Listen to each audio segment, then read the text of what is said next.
అందరికీ నమస్కారం. స్తోత్రమాలికకు స్వాగతం. ఈరోజు మనం లలితా సహస్రనామ స్తోత్రాన్ని నేర్చుకుందాం.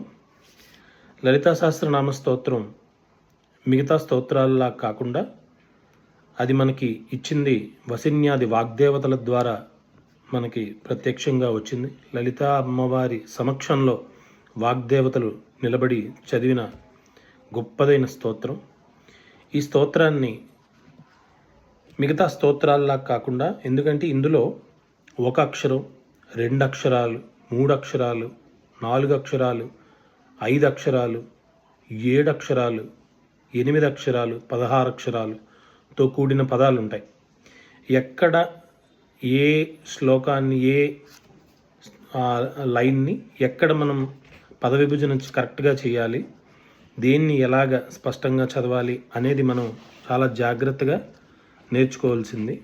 కొన్ని దగ్గరలో మనం మామూలుగా అనుష్టుప్ ఛందస్సులో ఉంటుంది. అనుష్టుప్ ఛందస్సులో అన్నీ కూడా 8 అక్షరాలు చొప్పున విడగొట్టడం మనకు చాలామందికి అలవాటు ఉంది. చాలా దగ్గర నేను విన్నాను కూడా.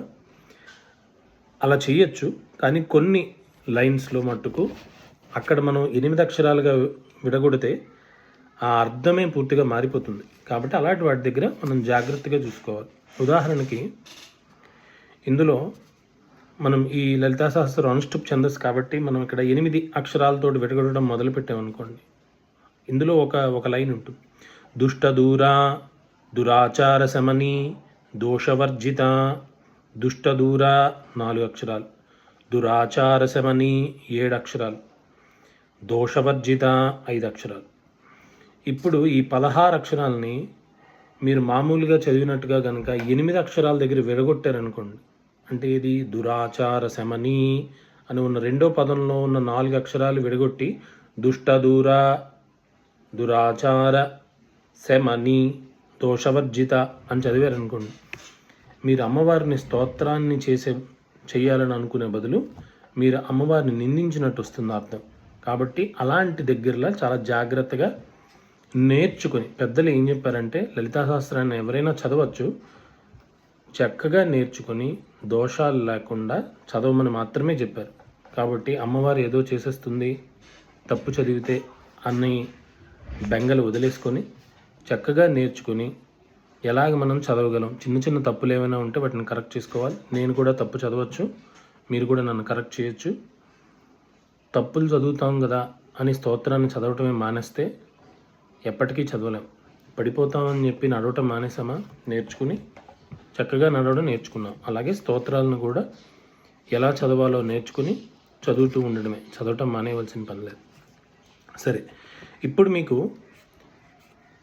ఇది పెద్ద స్తోత్రం కాబట్టి మనకి ఇంటర్నెట్లోని చాలా పుస్తకాల్లో పైన సంఖ్య వేసి ఉన్న లలితా సహస్రం స్తోత్రాలు కూడా పీడిఎఫ్లు దొరుకుతున్నాయి.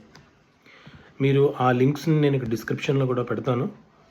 మీరు కూడా ఒకసారి ఇంటర్నెట్లో చూసుకొని అలాంటి పుస్తకాలను చదువుకుంటే మీకు ఈజీగా తొందరగా ఉంటుంది. లేదు మీకు బాగా అలవాటైన పుస్తకం ఏదైనా మీ దగ్గర ఆల్రెడీ ఉంటే మీ దగ్గర పెన్సిల్ పెట్టుకొని మనం ఇప్పుడు చదువుతున్నప్పుడు ఎక్కడెక్కడ మనం విడగొడుతున్నాం అనేది మీరు అండర్లైన్ చేసుకున్నారనుకోండి. ఏ అక్షరాల దగ్గర ఎన్ని అక్షరాలు విడగొడుతున్నాం అనేది మీరు అండర్లైన్ చేసుకుంటే, లేదా కామా పెట్టుకుంటే అక్కడ మీకు ఇక్కడ ఆపచ్చు, ఇలా వెళ్ళొచ్చు అని మీకు తెలుస్తుంది. కొన్ని దగ్గరలో 16 అక్షరాల లైన్ ఉంటుంది. అది మనం చదవటానికి మనకు ఊపిరి సరిపోవచ్చు, సరిపోకపోవచ్చు. అలాంటి దగ్గరలో ఎక్కడ విడగొట్టుకోవాలి అనేది కూడా మీరు అక్కడ చిన్న కామా పెట్టుకుంటే మీకు అక్కడ తెలుస్తుంది. పూర్తిగా చదవలేకపోయినా 8 అక్షరాల దగ్గర ఒకసారి మనం దాన్ని మధ్యలో ఆపచ్చు, పాజ్ ఇవ్వచ్చు ఊపిరి తీసుకోవడానికి అని మీరు పెట్టుకోవచ్చు. ఏదైనా కూడా నేర్చుకునేటప్పుడు శ్రద్ధగా నేర్చుకోవటం, ఇలాగా పుస్తకంలోని ఆ చిన్న చిన్న మార్కులు అవి పెట్టుకోవటం, వాటి వలన మీకు చాలా ఉపయోగపడుతుంది. స్తోత్రాన్ని నేర్చుకునేటప్పుడు, చదువుకునేటప్పుడు మీరు స్పీడ్గా చదివినా మీకు బాగా విడగొట్టడాన్ని సరైన పద విభజనతో మీకు చదవటం బాగా అలవాటైపోతే మీకు ఇంకా కామాలు అవి అవసరం లేదు. కానీ అది అలవాటు అయ్యే వరకు మీరు మీరు తీసుకుంటే మీకు అది చాలా ఉపయుక్తంగా ఉంటుంది నేర్చుకునేటప్పుడు. కాబట్టి మొదలు పెడదాం. ధ్యాన శ్లోకం మూడు శ్లోకాల్లో ఉంటుంది. అది అయిన తర్వాత లలితా సహస్రం. లలితా సహస్రంలో మనం ద్వితీయ అధ్యాయం చదువుతున్నాం. పూర్వపీఠిక ఉత్తరపీఠిక కూడా ఉన్నాయి.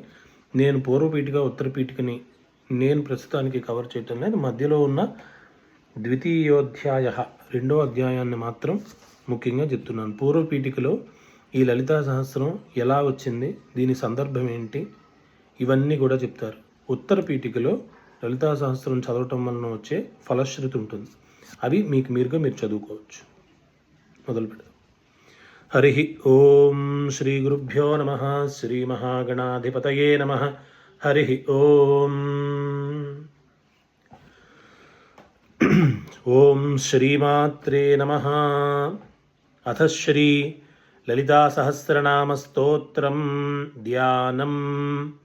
సింధూరారుణ విగ్రహాం త్రినయనాం మాణిక్యమౌళిస్ఫురత్ తారానాయకశేఖరాం స్మితముఖీం ఆపీనవక్షోరుహాం పాణిభ్యాం అలిపూర్ణరత్నచషకం రక్తోత్పలం బిభ్రతీం సౌమ్యాం రత్నఘటస్థరక్తచరణాం ధ్యాయేత్ పరాం అంబికాం.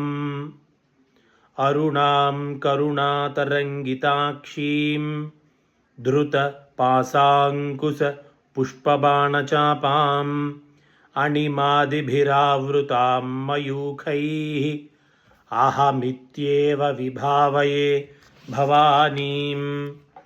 ధ్యాయేత్ పద్మాసనస్థాం వికసితవదనాం పద్మపత్రాయతాక్షీం హేమాభాం పీతవస్త్రాం కరకలితలసద్ధేమ పద్మాం వరాంగీం సర్వాలంకారయుక్తాం సతతమభయదాం భక్తనమ్రాం భవానీం. శ్రీవిద్యాం శాంతమూర్తిం సకలసురనుతాం సర్వసంపత్ప్రదాత్రీం సకుంకుమవిలేపనామళికచుంబి కస్తూరికాం సమందహసితేక్షణాం సశరచాపపాశాంకుశాం అశేషజనమోహినీం అరుణమాల్యభూషాంబరాం జపాకుసుమభాసురాం జపవిధౌ స్మరేదంబికాం. మీరు ఇక్కడ గమనించి ఉంటారు, నేను ధ్యాన శ్లోకాలు చదివేటప్పుడు పుస్తకంలో ఉదాహరణకి అశేషజనమోహిని మరుణమాల్యభూషాంబరాం అని రాసి ఉంటుంది. దాన్ని మరుణమాల్యభూషాంబరాం అని చదవకూడదు. అశేషజనమోహినీం, ఆ మరుణ అన్న దాంట్లో ఉన్న మకారాన్ని మోహినిలో ఉన్న చివరికి మనం దాన్ని జతపరిస్తే అశేషజనమోహినీం. ఇప్పుడు మా వెళ్ళిపోయింది కాబట్టి మరుణాలోంచి ఆ మిగులుతుంది. అరుణమాల్యభూషాంబరాం, అరుణమాల్యము ఎర్రని మాలికలు ధరించినది అని అర్థం. కాబట్టి ఇలాగ మనకి చాలా లైన్స్లో మనం అక్షరాన్ని విడగొట్టుకునేటప్పుడు ఆ తర్వాత అక్షరంలో ఉన్న ఏ ఏ శబ్దాలని మనం ముందు అక్షరానికి కలుపుతున్నాము అనేది మీరు కొంచెం గమనించుకుంటూ ఉండాలి. తర్వాత లైన్లో కూడా జపాకుసుమ భాసురాం జపవిధౌ స్మరే దంబికాం అని ఉంది. జపవిధౌ స్మరేత్, ఉత్ తకారం ఉత్ అని తీసుకొని ప్లస్ అంబికం, స్మరేత్ అంబికం, అంబికను నేను స్మరిస్తూ ఉన్నాను. జపవిధౌ స్మరేత్ అంబికం అనైనా చదువుకోవచ్చు. కలిపి చదువుకోవాలనుకుంటే జపవిధౌ స్మరేదంబికం, కలిపి చదివేటప్పుడు దా అని చదవచ్చు. విడగొట్టుకునేటప్పుడు మటుకు స్మరేత్ ప్లస్ అంబికం అని చదువుకోవాలి. హరి ఓం. ఓం ఐం హ్రీం శ్రీం శ్రీమాత్రే నమః. ద్వితీయోధ్యాయః. శ్రీమాతా శ్రీమహారాజ్ఞీ శ్రీమత్సింహాసనేశ్వరీ చిదగ్నికుండసంభూతా దేవకార్యసముద్యతా ఉద్యద్భానుసహస్రాభా చతుర్బాహుసమన్వితా రాగస్వరూపపాసాఢ్యా క్రోధాకారాంకుశోజ్వల మనోరూపేక్షుకోదండ పంచతన్మాత్ర సాయక నిజారుణ ప్రభాపూర మజ్జద్బ్రహ్మాండ మండల. ఇది 16 అక్షరాల లైన్. ఇది దాన్ని మీరు విడగొట్టుకోవాలనుకుంటే 8 కింద విడగొట్టుకోవచ్చు. నిజారుణ ప్రభాపూర మధ్యద్బ్రహ్మాండ మండల లేదా నిజారుణ ప్రభాపూరత్ మధ్యద్బ్రహ్మాండ మండల అని చదువుకోవచ్చు. ఇక్కడ నుంచి అన్ని 16 అక్షరాలు వస్తూ ఉంటాయి. 16 అక్షరాలుగా విడగొట్టుకోవచ్చు, లేదా 8 అక్షరాల దగ్గర నేను చెప్తున్న శ్లోకాలన్నీ కూడా విడగొట్టుకోవచ్చు. చంపకాశోక పున్నాగ సౌగంధికల సత్కచ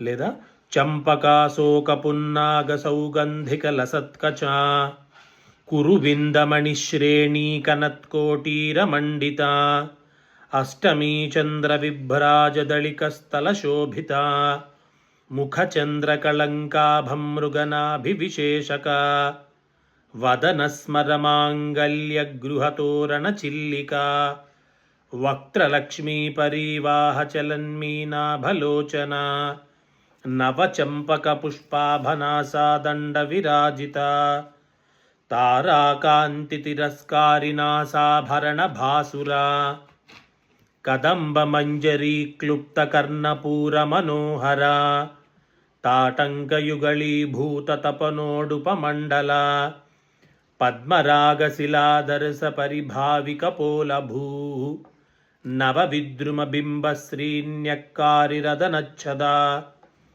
శుద్ధ విద్యాంకురాకార ద్విజపంక్తిద్వయోజ్వల కర్పూరవీటికామోద సమాకర్షద్దిగంతర నిజ సల్లాపమాధుర్య వినిర్భత్సిత కచ్చపి మందస్మిత ప్రభాపూర మజ్జత్కామే సమానస. ఇక్కడ మీకు ఒక్క మాట చెప్పాలి. మనం చదువుకునేటప్పుడు మనకి మామూలుగా మనం అక్షరం రాస్తే దాన్ని ప్రాణాక్షరం అంటారు. దాని కింద ఒత్తు పెట్టామనుకోండి, ఈ ఒత్తుల్ని చదివేటప్పుడు దాని సూత్రం మీకు సింపుల్గా చెప్తాను. దాన్ని బట్టి మీరు ఎలా చదవాలి అనేది మీకు చాలా ఈజీగా అర్థమవుతుంది. ఇప్పుడు ఈ లైన్లో నిజ సల్లాపమాధుర్య వినిర్భత్సిత కచ్చపి అని ఉంది. ఇక్కడ వినిర్భ రీ రాసి దాని కింద తావొత్తు రాశారు. రీ ప్రాణాక్షరం అయింది. ఇక్కడ దాని కింద తావొత్తు ఎప్పుడైతే పెట్టారో ఇంకా ప్రాణాక్షరానికి పూర్తి శబ్దం ఉండదు. అంటే ఏమవుతుంది, రీ అని చదివాం. రీ కింద తావొత్తు పెడితే తీ మీకు వినిపించేటప్పుడు చివరికి వచ్చేటప్పటికి తీ వినబడుతుంది, రీ వినపడదు, రకారం వినబడదు, తకారం వినబడుతుంది, తీ.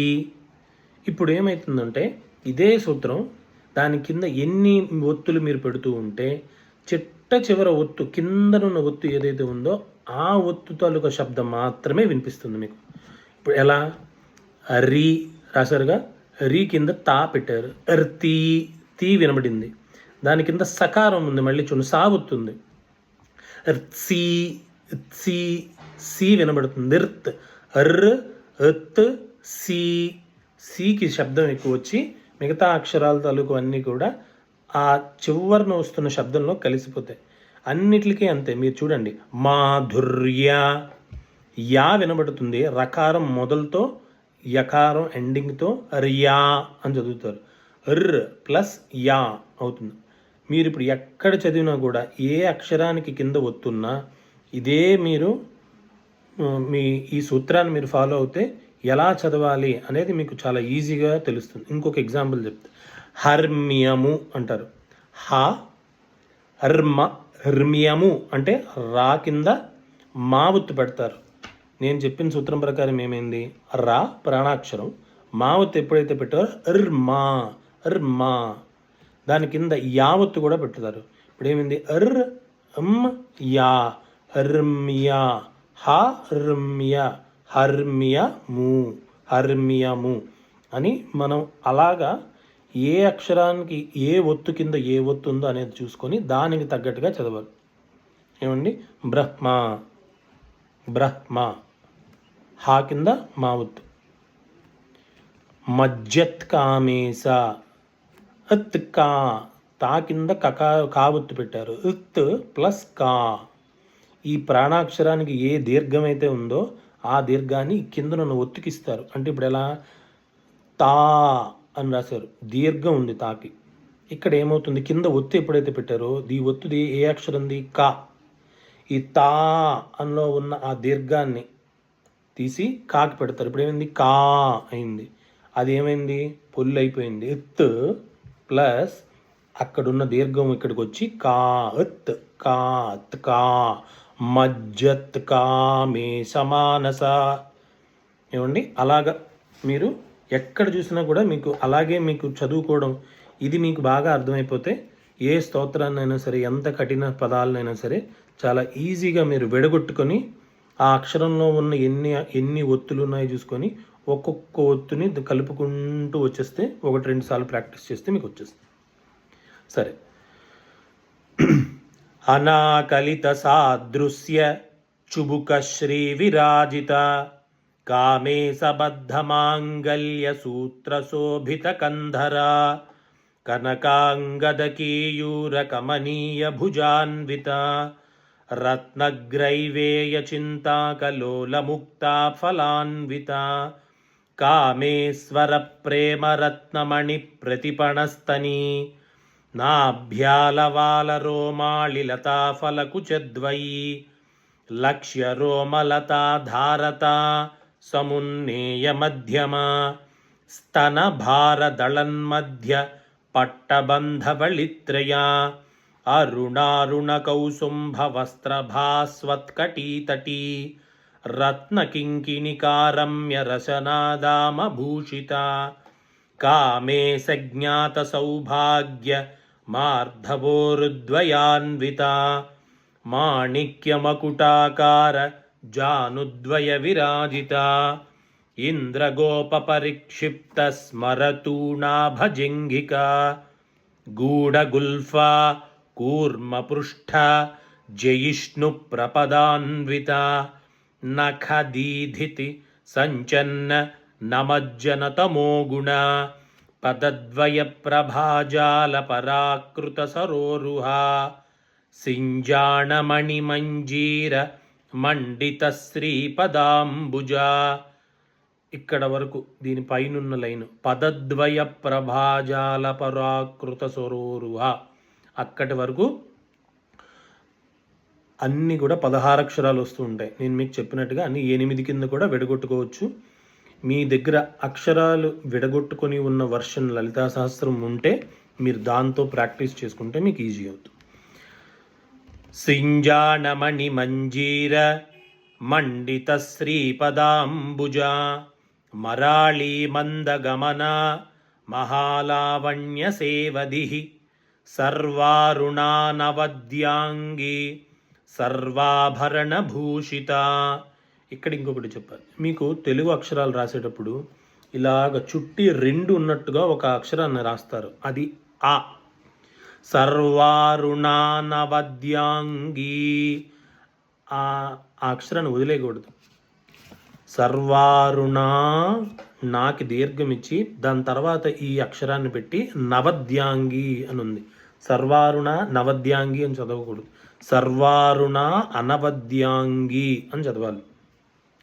సర్వారుణ నవద్యాంగి సర్వాభరణ భూషిత శివ కామేశ్వరాంకస్థ శివాస్వాధీనవల్లభ సుమేరు శృంగమధ్యస్థ శ్రీమన్నగరనాయిక చింతామణిగృహాంతస్థ పంచబ్రహ్మాసనస్థిత మహాపద్మాటవీ సంస్థ కదంబవనవాసిని సుధాసాగరమధ్యస్థ కామాక్షీ కామదాయిని దేవర్షిగణసంఘాతస్తూయమానాత్మవైభవ భండాసురవదోద్యుక్తశక్తిసేనా సమన్విత సంపత్కరీ సమారూఢ సింధురవ్రజసేవిత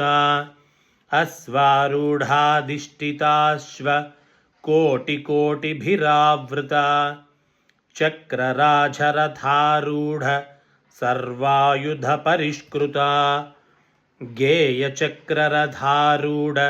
మంత్రిణీ పరిసేవిత కిరిచక్రరథారూఢ దండనాథ పురస్కృత జ్వాలామాలినికాక్షిప్త వహ్ని ప్రాకార మధ్యగా భండ సైన్యవదోద్యుక్త శక్తి విక్రమహర్షిత నిత్యాపరాక్రమాటోప నిరీక్షణ సముత్సుక భండపుత్రవధోద్యుక్త బాలా విక్రమనందిత మంత్రిణ్యంబా విరచిత విషంగవధతోషిత విశుక్రప్రాణహరణ వారాహీ వీర్యనందిత కామేశ్వరముఖాలోకకల్పిత శ్రీగణేశ్వర మహాగణేశ నిర్భిన్న విఘ్నయంత్రప్రహర్షిత